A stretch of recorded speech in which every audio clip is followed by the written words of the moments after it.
He was missing for 3 days. We all thought he was dead. When he came back, he was holding the hand of a woman none of us knew, dressed like she came from a time long gone. My name is Bongani.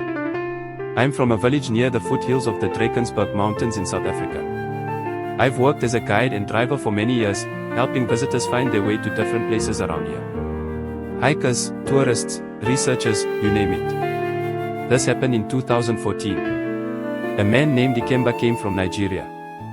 He was doing some kind of personal journey. Not a big group trip, just him, a backpack, a notebook, and old stories.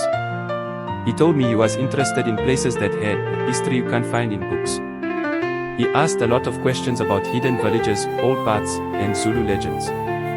He was different from most people I'd met. Polite. Calm. But something in his eyes told me he was looking for more than just a nice view. He was searching for something deeper. One morning, we drove out to the base of a trail. It was supposed to be a short hike. Maybe a few hours, maximum. He told me not to follow him, that he needed to walk alone. I respected that. He had GPS and a map. But by nightfall, he wasn't back. I waited. Called. Blew my whistle. Walked up the first part of the trail. Nothing. By the second day, we had a few people helping search. The area isn't known for dangerous animals, but the cliffs and deep bush can be deadly if you lose your path. By day 3, everyone started to talk about what we tell his people. His phone didn't ring. The GPS signal was dead. Then, just before sunset, he walked back into camp. Not crawling. Not limping. Just walking, smiling, and not alone. A woman was with him. She was tall. Zulu, for sure. Wore a beaded headband, white cloth tied across her shoulders, and layers of bracelets. She wasn't modern, not like us. She looked like someone from a photograph you'd see in a museum. But she was real. She didn't say a word. Ikemba just said, "Bongani, I'm fine." This is a sender. We all stared. None of us had seen her before. We know every village around. Every family.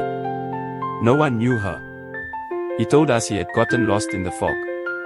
Walked in circles. Got tired. Then, just when he thought he'd sleep on a rock for the night, he saw a light. A small fire. He followed it and saw her, sitting beside it, like she was waiting for him. She gave him food. Let him rest. She spoke softly, asked him why he had come. He didn't even know how to answer. He just said he was searching for something honest, something real. They spent the next 2 days together. Not just talking, laughing, cooking, walking. He said it felt like he had known her forever. He said, "Bongani, it was like meeting someone I dreamed about before I was born." Now look, I've heard men say strange things after being alone too long. But he wasn't mad. He wasn't confused. He was clear. She stayed in the village with him for 3 days. Helped at the kitchen. Played with the kids. She didn't have a phone. Didn't care for pictures. She just looked at Ikemba like he was the only thing that mattered. And he looked at her the same way. Then they left together. Not far. Just to a quiet place about an hour's walk into the hills. There's an old Zulu homestead there. No electricity. No cars. Just peace. They got married there, with a few elders and drums. Simple. No big party. Just two people who found each other in the middle of nowhere. Months later, they moved back to Nigeria, settled in a small town, a nearby village of Ikemba. Every now and then, I visit them in Nigeria. They live simple lives. Grow food. Tell stories. Some people think it's weird, a Nigerian man marrying a forgotten Zulu homestead. But when you see them together, you understand. Ikemba didn't just find love. He found peace.